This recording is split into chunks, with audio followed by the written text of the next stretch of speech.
อัปเดตเรื่องราวสองเอื้อยน้องหรือว่าน้องลินดาน้องกัญญาเพิ่นน้องพี่น้องก็มีเรื่องสลับซับซ้อนหลายพี่น้องเอ้ยเนาะมื้อนี้ก็มาเจาะประเด็นอีกครั้งหนึงว่าซั่นซะพี่น้องเอ้ยเนาะ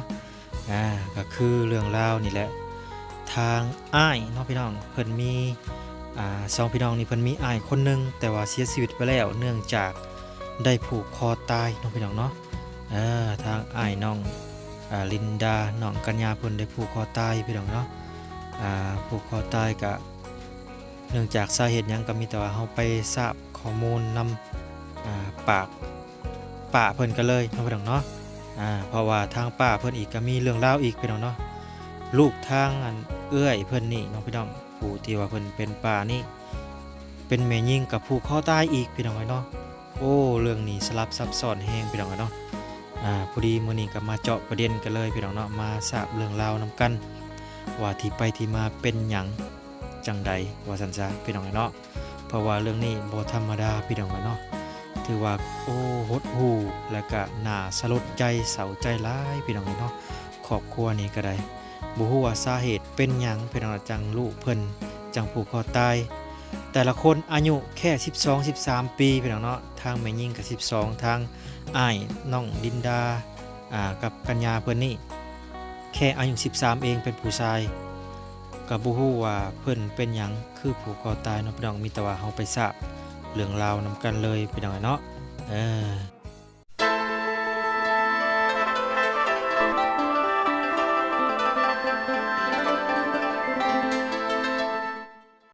สบายดีสบายดีหันมาทางนี้โอ้มันยังบาดมีฮอดจิหล่อบาดนี่ไปขุดจิหล่อบ่โดยพอจะบ่ได้หลายแท้นี่ไปขุดจักคนนั่น กับน้อง ขุดกับน้องพี่น้องเอ้ยเนาะเป็นจังได๋เจ้าไปแล้วบ่ไปกวดแล้วบ่ยังบ่ทันไปกวดบ่มีไผพาไปกวดนะโดยเขามาตะเนาะออกมาตะนาบ่โดยเขามาบ้านเนาะโดยขุดจิหล่อจิน้อยแล้วก็ได้ผู้ใดขุดอันนี้ฮะกับน้องเจ้านี่โดยโอ้เก่งลิ้นนี่ทงละจักโต๊ะนี่ฮะทงละร้อยว่าสิเขาไปขายจุซุ้มบ่โดยเอาบ่เป็นยังเดียวไอ้สิซื้อเมื่อขัวกินตอนนี้มันไข่ได้เนาะแม่นบ่ยำนี่ไข่ได้เนาะเป็นจะได้นาแล้วเจ้าแล้วบ่หรือยังยังฮอดบ่ครึ่งนึงเศร้าให้นี่เศร้าให้พุตบเนาะมื้อนี้ก็ถือว่าทั้งน้องๆเพิ่นอยู่เฮากินมื้อนี้ก็ได้เนาะโอ้นอนแบบได้ใช้เจ้าบ่นอนน่ะอันนี้บ่โอ้สองเอ้ยน้องเพิ่นนอนอยู่นี่เนาะโดยบัดข้าวน้ำซ้ำป้าได้สาบัดจะมาส่งบ่ไม่ไปส่งนี่น้ำกินตักนี่จอกโอ้จอกบ่นี่จอกกินน้ำจอกกินน้ำไปทางเนาะจนเหี่ยนจนเบิดเลยเลิกข้าวนี่ลูกเอ้ยมันมีฮอตข้าวจะได้คือน่ะมันโคกบ่มันเป็นโคกบ่งามมันมีสื่อเงินก็มันมีอันนั้นเงินก็ชื่อโผยเงินมันมีสื่อปุ๋ยเลยว่ามันบ่งามเนาะบ่งามลายน้องกับปันกันบ่ลายนาน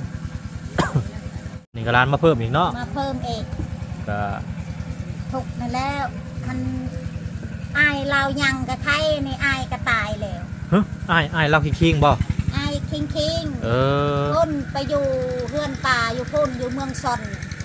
อยากได้รถแม่พอก็ไปทำงานอยู่เวียงจันทร์ไปทำงานเวียงจันทร์เลี้ยงลูกเลี้ยงอันนั้นก็บ่มีเงิน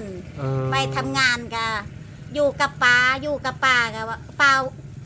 ตัวว่าอยากชื่อให้รถป้าบ่ให้ชื่อรถกับพวกเขาตายโอ้ยพี่น้องเลยเนาะคนข่าวคนดีผู้บ่าวอายุ13 ปีผู้ดีแบบว่าอยากได้เนาะอยากได้อยากเสียใจเราอันนั้นป้าบ่ชื่อให้กับพวกเขาตายผู้นี้เนาะผู้นี้แล้วคิงแสดงว่าเพื่อนเรามี3คนเนาะลูกแล้วเนาะมี3คน3 คนกับผู้ตายนี่แล้วลูกพี่น้องเลยพี่ตาหนาสงสารเราฉันยังกับใครแน่ลูกเอ้ยนี่ก็ตาย นั่นแหละคอยสงสารหลานนี่จักเป็นอะไรน้ำบาดาลก็มีละเพละพุ่นอยู่ส่วนนะเพแล้ว ให้ เนาะ พาก็บ่มีลูกเอ้ย อ๋อแสดงว่าซุมเจ้านี่ประจำอยู่นาเลยเนาะ บ่ได้ไปจำแล้วอันนี้ให้หลานอยู่ก่อน อ๋อแบบอันแล้วเขาก็สิเข้ามาใหม่บ่ มาไม่แล้วคันหลานอยู่นี่ก็คอยจักอยู่ใช่ชิอยู่ ยามเดือน12แล้วก็เข้ามาใหม่บ่ เข้ามาไม่ อื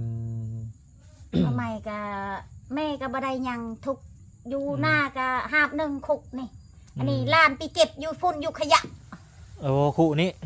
โอ้ โดย ไปเก็บอยู่ขยะมาตรงไว้เนาะ ตรงไว้ อืม ขุดขี้รอกะถือนี่แหละเมื่อกี้นี่ มันโมมี อืม ปลากระถกสิได้ ที่เสร็จจังไดเนาะ อันนี้ก็ลูกเอ้ยหลับจากอันนั้น ขุดอันนั้นลักหัว คุณละหัวรับจ้าง หลับจากก็เขาคิดอีตอนเขาซื้อให้ชักซี่นี่ เออมีคนซื้อให้บ่ ซื้อให้ขุดอันนั้นลักหัวนะ อ๋อ หลับจางเขาไม่ได้เอาเงินให้เขา อ๋อ ซื้อให้ชักซี่ ผู้ที่เขาแก้มาให้ว่าซั่นซะเนาะ บ่ ให้ไผแก้ให้ หาบเอาอันนี้อยู่ หาบ ชุมนี่ เจ้าหาไปหาบเอาไปแบกเอา โดย โอ้ บ่มีรถ พี่น้องเราไปหามไปแบกเอาอยู่จุดซุ่มโอ้ นี่แหละหลักเวียงอัตใจนี่แหละ ไม่เด้อซะไม่ ไม่นี่ก็รับจ้างคือกัน อืมไปแบกเอาอยู่อันอยู่จุดซุ่มมันกระสังกระสีก็ได้เนาะ โดย โอ้บ่อนไผจะนอนน่ะนะอยู่นี่ย้อนนอนคนละบ่อนบ่หรือนอนนำกัน ฮะ จักน้ำจุอันนี้แหละ อ๋ออย่าเป็นแนวนอนลิ้นเอาเนาะ นอนลิ้น อันนี้นอนนำกันตัวนี้เนาะ นอนนำกัน อ๋อ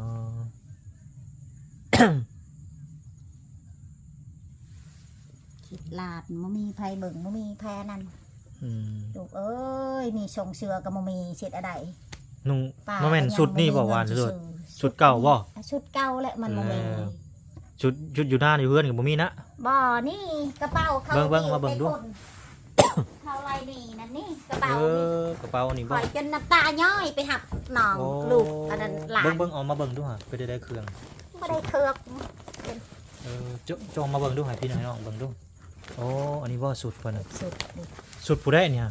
ชุดช่องคนนี่แหละ อันนี้ชุดผู้ใหญ่นี่ โอ้สุด อัน ผู้ให นี้ ญ่ ชุดผู้น้อย อ๋อ นี่สี่เพิ่น อืมเป็นผู้ละสองสุดเนาะ แบกอันนั้นยาไรนี่ตัวนี้ได้มันแบกเอามาที่พุ่น บัดตัวนี้ บั เนาะ ดทะนี่ ผ้าห่มผ้าเห่มก็บ่ได้ถือมาเนาะ ห่มกับนี่ประหบมันบ่มี โอ้ผมกระบางเนาะเพอ โดย ผมน้อยพี่น้องเอ้ยเวลานอนกับหนาวพี่น้องเอ้ยนี่แหละพี่น้องเนาะก็ชีวิตเราก็ได้พี่น้องเอ้ยทั้งลูกทั้งเต้าเนาะเราก็ได้ทั้งหล้านอีกพี่น้องแล้วก็หอบไปหอบมาเราก็ได้เนาะจักสิว่าจังใดงูสายงูขัวเข่าก็ยังบ่แล้วพี่น้องเนาะยังแลนน้ำลูกน้ำหล้านอยู่พี่น้องเอ้ยเราก็ได้คืนนี้นี่แหละพี่น้องเอ้ยเนาะ บัดเมื่อจะสิซื้อน้ำเพิ่นพี่น้องเอ้ยกิโลนี่เนาะไปคุดเที่ยวได้นะ เที่ยวเข้มซี่นั่นแหละ โอ้คุดเที่ยวเค็มเซ่ โดย ตัว แต่ว่าแถวป่านี่บ่มีบ่แถวป่าใกล้ๆนี่ มีก็ยาก อ๋อมันขุดยากมันต่อใหม่เนาะ ยกต่อมา ก็ดีไปอย่างหนึงได้ขุดอยู่เซมันนั่นดินมันนั่นบ่มีหางไม้กับปะแล้วแหละพี่น้องเอ้ยผู้ใดขุดบ่เป็นก็โก้ยซับหัวซับหางเลยเนาะ หมุนชุมเจ้าเกี่ยวข้าวกินน้ำเป็นบ่ เป็น เป็นอยู่น้ำยาเจ้าก็เกี่ยวคือกันเนาะ โดย เออ ไปหารับจ้างเกี่ยว อยู่น้ำยาเจ้าจักเดือนจักปี ประมาณ ปีหนึ่ง ปีหนึ่งบ่ โดย แต่ปีหนึ่งหลังจากนั้นก็พ่อเสียแม่เสียเนาะ โดย แม่เสียก่อนพ่อเสียน้ำหลังพี่น้องเอ้ยจักเสียว่าจังได กะสู้ๆไปนี่แหละพี่น้องเนาะคนเฮาก็ได้ คือทางอันทางซื้อเจ้าได้เกาะ นางข้าว ไอ้ขาวจักปีแล้วเจ้า 30 ปี 30นะจื้อบ่จื้อคักบ่30 ชัก ฮะ บ่เจอเลย บ่จื้อ อืม ทางอันพัวเจะได้จักปีซะ 40ปลาย อ๋อทางเจ้า30เนาะ โดย 30 ปีอืม เพิ่นไปน้องเนาะเขาว่าเพิ่น30 ปีเพราะว่าบ่น้อยกะอายุ28 ปีพี่น้องเอ้ย ถ้าเปิดเป็นเอื้อยเอ้าเอื้อยขาวก็แล้วกันพี่น้องเนาะเราก็มีลูกอยู่จักคนกับเจ้านะ 7 คน 7 คนพู โดย ตัวซ้ำได้ซ้ำนี่บ่ซ้ำบ่ซุ่มน้อง สามีและ ๆเออ ตายแน่ยังแน่ยังเจ็บ อ้าวลูกเจ้าก็เสียคือกัน โดย เสียจักคนน่ะ 4-5 คนนั่นแหละค่อยได้พัวซอง อ๋อแบบว่าได้นั่นเนาะ โดย แล้วก็ พัวเก่านั่น ลูกผัวเก่าจักคนลูกผัวเก่า 4 คน ลูกผัวใหม่นี่ สาม 3เนาะโอ้ โดย ผู้หนึ่งนั้นผู้หญิงในผู้ก็ตาย เอ้าคือว่าจังซั่นอีกแล้วบัดนี้เป็นหยังอะนะ อยากนำลูก จักปีพุ่นน่ะฮะ อันนี้13 ปีตาย ผู้ใหญ่หันใด โดย เอ้า 12 ปี 12 ปี โดย ไม่ยิ่งนะ ไม่ยิ่งเป็นผู้สาวเลย สาเหตุเป็นหยัง ใช่เหตุจักเป็นอะไรค่อยเอาผัวใหม่ โอ้ ไปอยู่กับผัวเก่ากับผัวเก่าก็เอาเมียใหม่ เออ ก็ทุกข์ใจกับผู้ขอตาย โก้ยพี่น้องเนาะชีวิตคนเราคือจะกล้าแท้อันนี้บ่เด็กนี่นอนคือจะมากล้ามาใจแท้อันนี้โอ้ยตายแล้วพี่น้องเอ้ยจักสิว่าจังไดบ่นอนก็ได้เนาะคืออุกอั่งน้ำลาวอยู่พี่น้องเอ้ยทางจิตใจเลยจักสิว่าจังไดครอบครัว ให้เอาผัวก็คอยก็อยากได้ผัวก็เอา ลูกครับบ่ให้เจ้าเอาเนาะ โดย แต่ว่าอยากได้พี่น้องเอ้ย ผู้ห จัก ญิ สิ งผู้ชาย3ผัวเก่านั่นผู้หญิงผู้หนึ่งผู้ตายนั่นแหละ โอ้ยมีผู้หญิงกับผู้เดียวก็ไปซะพี่น้องเนาะ อันนี้ผัวใหม่นี่ผู้หญิงผู้หนึ่งผู้ชาย2 เอออ้ายพี่น้องเอ้ยเนาะอันผัวเก่าเจ้ากับไปเอาเมียใหม่แม่นบ่ โดย ไพ่ปะไพ่ก่อนเอาไพ่ปะกัน ผัวก้อยค ผัว อยนี่แล้วปะไปสู่ผู้สาว ผัวเจ้าครับไปจากเจ้าบ่หรือเจ้าไปจากผัวหรือจังใด ผัวไปจากคอยคอยไปอยู่กับเมย์เขานั่นแหละปีปลายก็ อ๋อ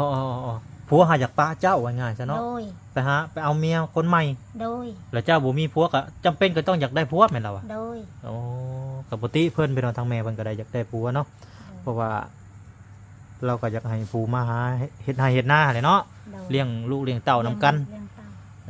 ก็บ่ผิดดอกเจ้าบ่ผิดดอก เาผัวใหม่ให้ผัวใหม่เลี้ยงซอย แม่น หา แล้ว เงินบ่เป็นผู้หญิง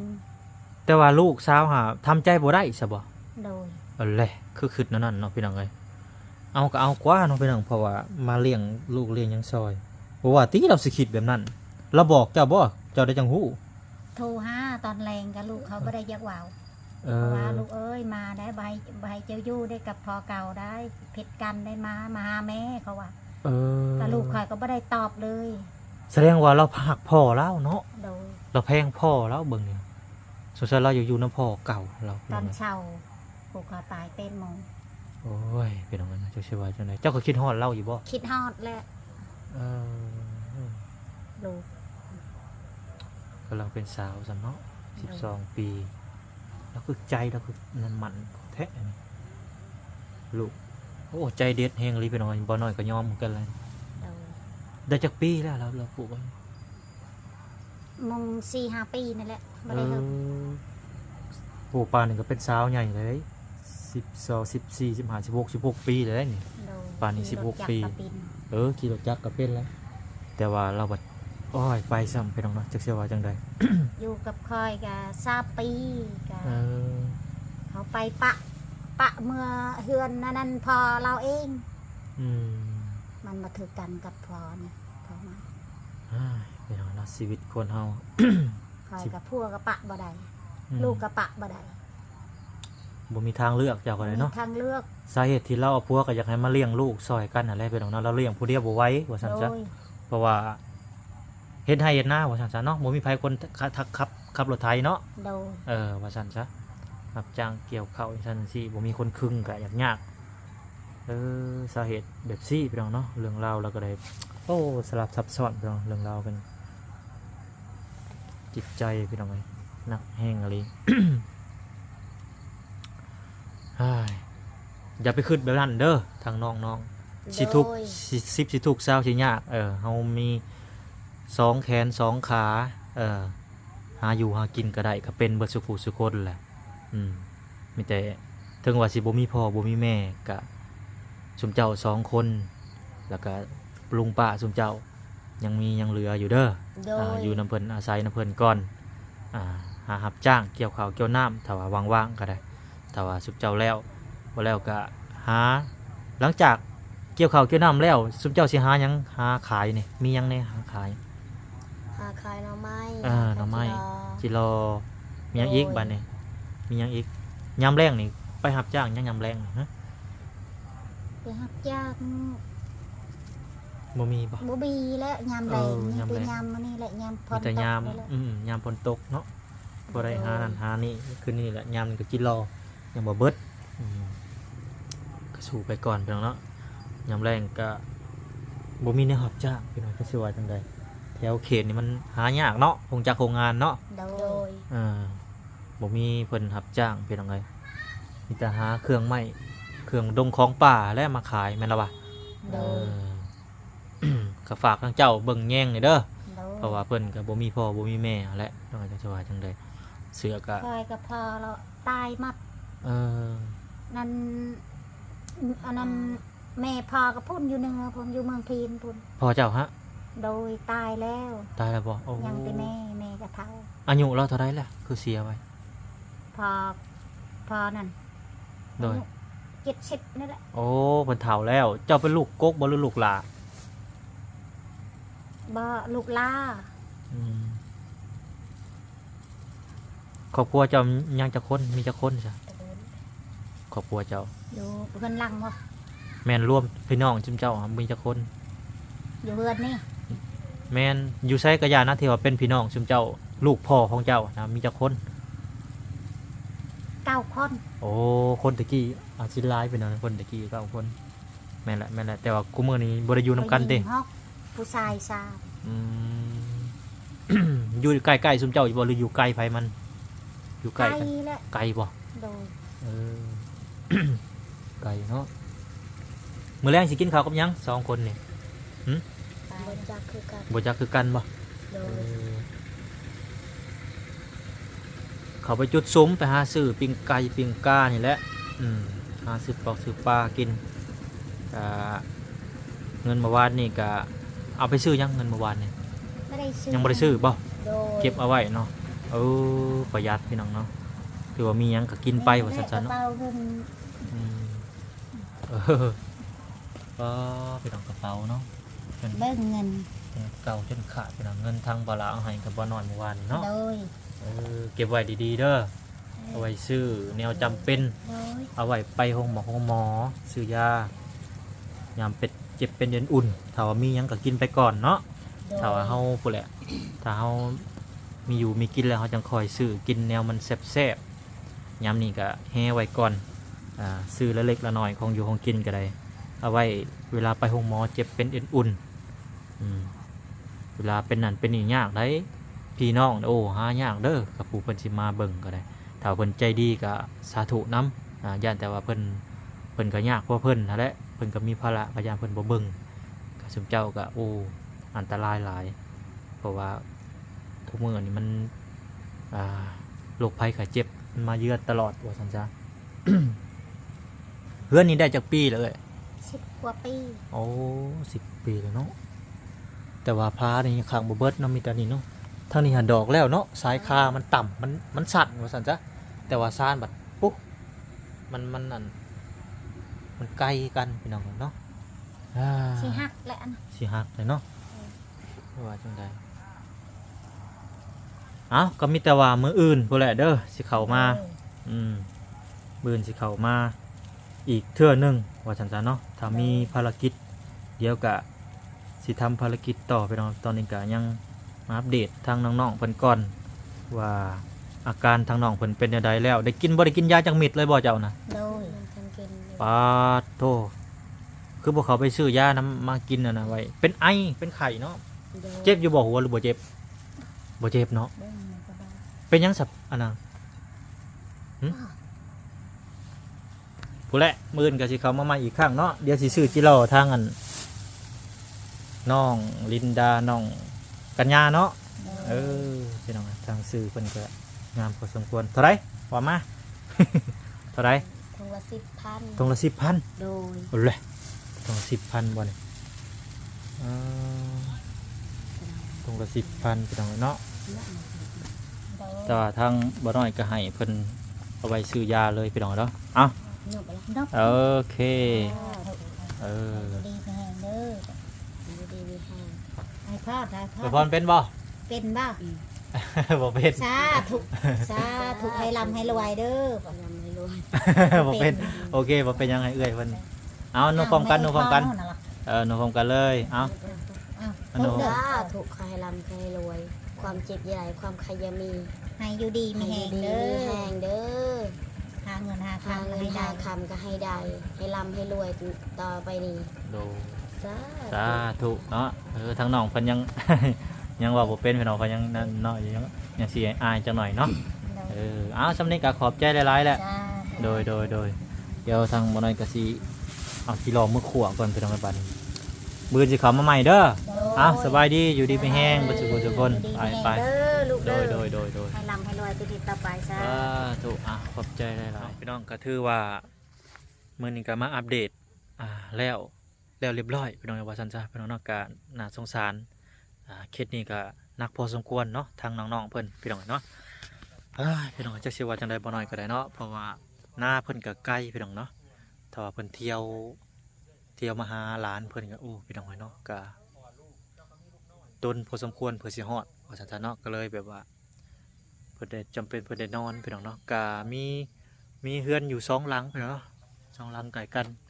อาจสิเป็นเฮือนชาวบ้านอีกหลังหนึ่งเนาะก็ก็สิบ่เหงาปานใดดอกพี่น้องเนาะก็มีเพื่อนบ้านนำแน่2หลัง3หลังนี่แหละพี่น้องเอ้ยพ่อแม่ตายเบิดพี่น้องเนาะโอ้จักสิว่าจังไดก็หดหู่หลายพี่น้องเนาะซ้ำบ่นำพี่น้องเนาะก็ทางอันเอื้อยเพิ่นลูกกับผู้คอตายพี่น้องเอ้ยโอ้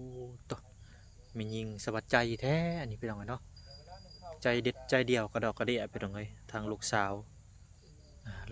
กกบ่ได้ผูกคอตายว่าซั่นซะก็เป็นเวลาอยู่4-5 ปีปานนี้เพิ่นก็อาจสิเป็นสาวเนาะพี่น้องทางอันลูกเอ้ยขาวเพิ่นว่าซั่นซะเนาะก็สิมีบางทีก็สิเป็นข่าวว่าใหญ่ก็เนาะก็สิอาจสิเป็นผู้นำในครอบครัวพี่น้องบางเฮือนบางฐานก็ได้พี่น้องเนาะก็ผู้แลพี่น้องเนาะกับมื้ออื่นก็สิเข้ามาใหม่อีกครั้งนึงพี่น้องเนาะตอนนี้ก็มาอัปเดตทางน้องเพิ่นว่าเพิ่นนั้นไปกวดแล้วบ่หรือว่าจังใดแต่ว่าเพิ่นยังทันได้ไปเนาะอาจสิบ่มีคนพาไปพี่น้องเพราะว่าทางป้าทางลุงเพิ่นนั้นเกี่ยวข้าวเกี่ยวน้ำว่าซั่นเนาะทางน้องๆเพิ่นก็บ่กล้าเข้าไป2คนว่าซั่นพี่น้องเนาะก็สิประมาณนี้บ่น้อยคิดว่าเนาะโอเคน้องพี่น้องเนาะเดี๋ยวพบพ่อกันมื้ออื่นเช้าบ่น้อยสิเข้ามาอีกเทื่อนึงว่าซั่นจ้ะพี่น้องเนาะก่อนอื่นก็ขอ